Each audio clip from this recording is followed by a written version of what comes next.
Hello, we are Team 6, and in this video, we'll explore what Mexican professionals should know when doing business in Kazakhstan. We'll cover key cultural similarities and differences, negotiation styles, etiquette, and practical tips based on Hofstede's cultural dimension and real-world business behavior. Cultural similarities. Let's begin with the cultural similarities. According to Hofstede's insight, Mexico and Kazakhstan both score high in power distance. In both cultures, hierarchy is important and decisions are made by those in senior positions.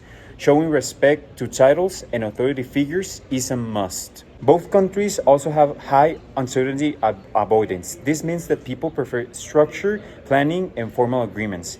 Ambiguity makes people uncomfortable, so having clear roles, deadlines, and expectations is key in both Mexican and Kazakh big business environment. Now, let's look at the differences. First, Mexico is more individualistic, while Kazakhstan is more collectivist. In Mexico, professionals value independence and personal achievement.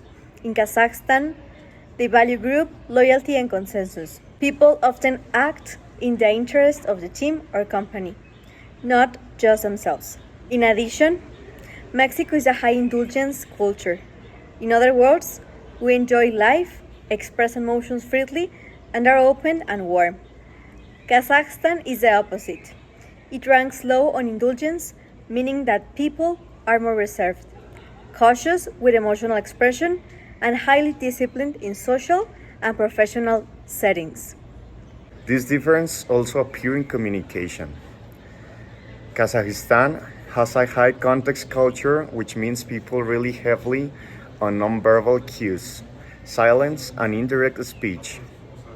In contrast, Mexicans, while as direct as some Western cultures, tend to communicate more openly and emotionally. So, in Kazakhstan, pauses, subtle gestures, and respectful distance matter. It is important not to mistake silence for agreement or friendliness for informality. Kazakh professionals value calm, respectful interaction and might take longer to respond to questions or proposals. So that's Kazakhstan. In terms of negotiation, Kazakhstan prefers to move slowly and build trust over time. Don't expect fast decisions. Even after a positive meeting, further internal consultation is likely. Here are some keys etiquette tips. Be punctual and dress formally. Paying with formal greetings and avoid using first names too soon. Present business cards with both hands or the right hand, ideally translated into Russian or Kazakhstan. Meetings with polite, neutral small talk, avoid personal topics early on. Show respect to hierarchy and never speak over or interrupt a senior officer. Well, as a Mexican professional, here's what you should do when working in Kazakhstan counterparts. Well, first of all, adapt their pace. Be patient about it. Building trust because it takes time. Secondly, be consistent and reliable. Your actions are worth more than your words. Third, use written communication to confirm verbal discussions. Number 4, research local norms ahead of the time, especially when you are preparing a proposal or entering a negotiation.